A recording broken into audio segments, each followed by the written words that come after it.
Good morning one and all. Today I am discussing about determination of shear strength parameters of the soil by UCC test under Basic Geotechnical Engineering 18 CV54 Module 4 Lecture Series 8 for 5th semester students. Today's our discussion comprises of introduction to UCC test, laboratory conduction of unconfined compressive strength test procedure.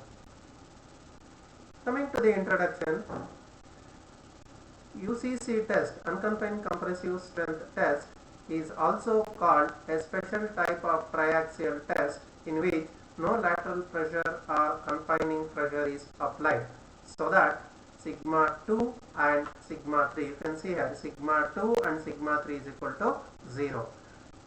The soil specimen cylindrical shape in nature with an aspect ratio 2. Aspect ratio means the length of the sample to the diameter of the sample. That ratio is called as an aspect ratio. What are the requirements of UCC test? We should understand. A laboratory equipment for conduction of a compressive test is required, and in order to record the axial deformation, so we required the strain gauges or dial gauges. To make the axial deformation, we required the load application mechanism either by using LVDT or by using proving ring. So the maximum compressive stress resisted by specimen before failure is called as unconfined compressive strength, which we are representing it as QU, which is equal to F by AC, where QU is unconfined compressive strength in kilonewton per meter square, F is failure load in kilonewton, and AC is corrected cross-sectional area of soil specimen in meter square.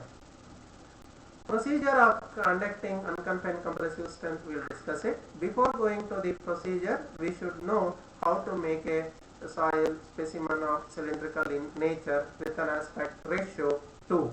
So whatever we are seeing this sketch, this we are done it in our class. So by using a Cisco WebEx meeting for our students. So this is the a split mold. So that split mold can be detached by using these two screws, and inside that split mold we have a diameter of 3.81 centimeter and a height of 10 centimeter, whereas 7.6 centimeter or 62 centimeter is the sample height. Remaining height will be compressing height. The split mold for preparation of UCC sample is this one, as shown in figure 4.1. 4 represent the module, fourth module, 1 represent the first sketch or graph or any pictorial representation that we are given nomenclature.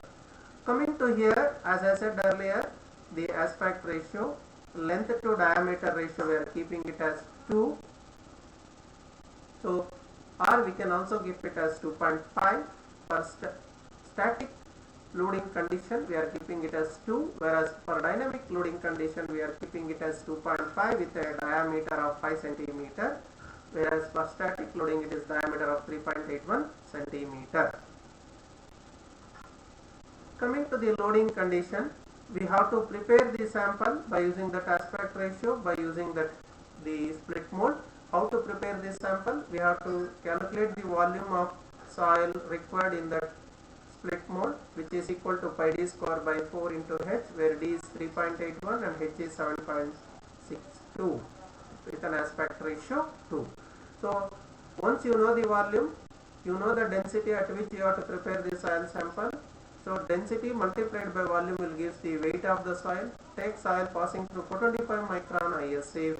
To that add OMC water and compact it in that split mold. You will get the soil specimen, and you place that specimen here in the loading frame. This is UCC loading frame.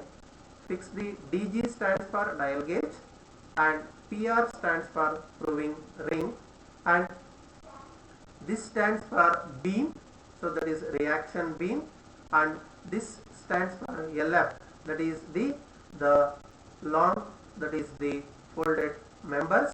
so which will act as a supports the beam.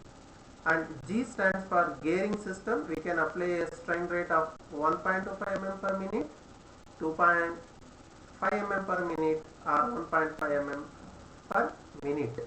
So that means the rate of movement of this black color pedestal at a rate of 1.5 mm per minute in the upward direction, whereas top one is arrested when a reaction frame. So as this pedestal moves downward to upward, the sample is under compression.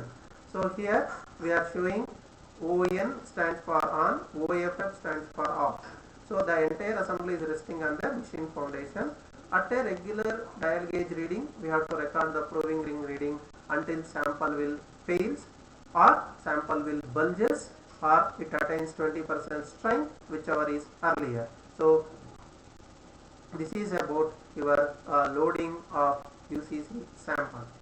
Coming to the type of soil specimen failure in UCC sample, after test has been conducted, sample may fail by developing a predominant crack called brittle failure. It may compresses, but so a small cracks will be developed, but still it is capable of taking load. Is called semi-plastic failure.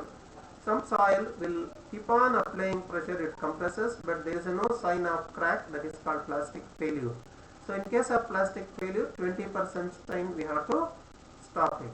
So whereas in case of semi-plastic failure, 3 consecutive readings we will get it. So that is an indication that sample has failed. In case of brittle failure, so once the proving ring kickbacks in reverse direction, we have to stop the test.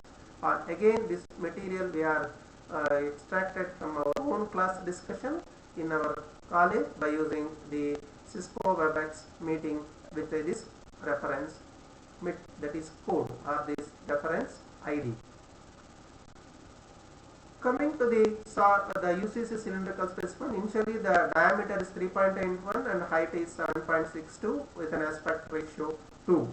However, on application of load, the bulging of soil take place as I indicated in mode of failure. As the bulging take place at failure, the diameter will eventually get increases. So the diameter, if I call it as initial diameter as D, final diameter as D dash is greater than D. Therefore, AC, corrected area, should be greater than A. To arrive that one, IS 2720 part 2. So section 10 says that AC is given by A0 into 1 minus epsilon, where A0 is initial diameter cross-sectional area, AC is final diameter corrected area, epsilon is change in dimension to the original dimension delta L by L0, where delta L is equal to dial gauge reading multiplied by least count. L0 is the length of the soil sample, that is 7.62 centimeter.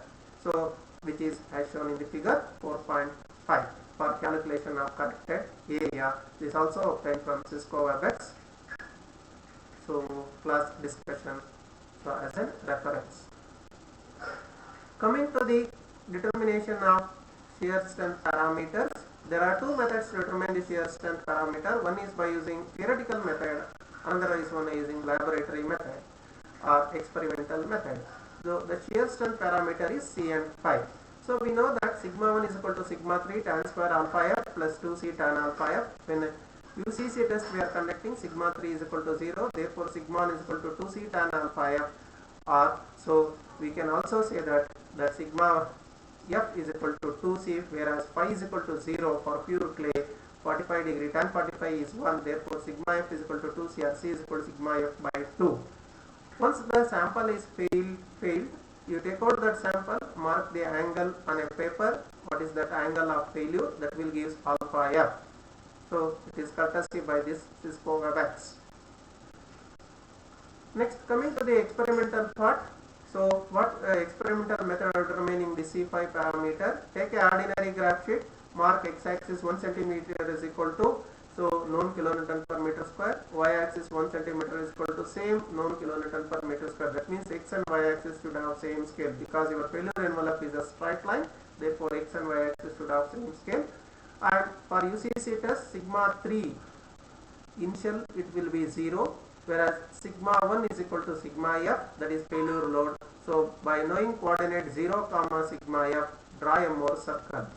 Afterwards, failure angle alpha f, just now we have discussed, is known. Mark that line, that is your green color line. 2 alpha f you mark it, so that is black color line. The alpha f and 2 alpha f, wherever it intersect, it will be a coordinate point P. With P as a center, keep the protractor, draw a tangent to the Mohr circle, that is your blue color line, which is equal to tau f is equal to C plus sigma tau n f. That tangent will become failure envelope. Back produce that blue color failure envelope line, wherever it intersects on y axis, mark it as the C value, which I am showing in pink color C, that is cohesion. The angle made by that failure envelope blue color line with respect to horizontal will give angle of internal friction. Once again, I written here the failure plane alpha f to mark the failure envelope. So to mark this graph, we required actual failure of the soil specimen. So this entire thing is obtained from our Cisco WebEx meeting discussion in our classroom online, that is discussion for 5th semester students. Coming to the pure clay soil, same, take an ordinary graph sheet, plot the stress versus x-axis versus stress on y-axis. Sigma 3 is 0, sigma 1 is f. So because when alpha f is 45 plus pi by 2, when pi is 0, alpha f is 45, draw 45 degree line. 2 alpha f, that is the orange color alpha 45 degree line, you draw it from origin as I am cursor moving, and 2 alpha f black color line you draw it, intersection point is your pole, keep the protractor, draw the tangent to the Mohr circle. That tangent line so will be parallel to the x-axis by giving C is maximum, because pi is equal to 0. So in this way we can calculate shear strength parameters of the soil. So that completes your unconfined compressive strength test on the C5 soil and on the pure clay soil. So the conclusion what we can draw is this test can be used for C5 soil, or also test can be used for pure clay soil. Generally it is used for pure clay soil, and these are all the references I use for preparation of the material. So for our classroom discussion, and this is the reference WebEx ID I given where I discussed this information in my class. So for that related sketches I have taken from that Cisco WebEx. So thank you for attending the class. So you have a MCQ questions in LMS Karnataka software. So go through that one. If you have any doubt, please feel free to ask in the next class. Thank you for attending the class. Thank you.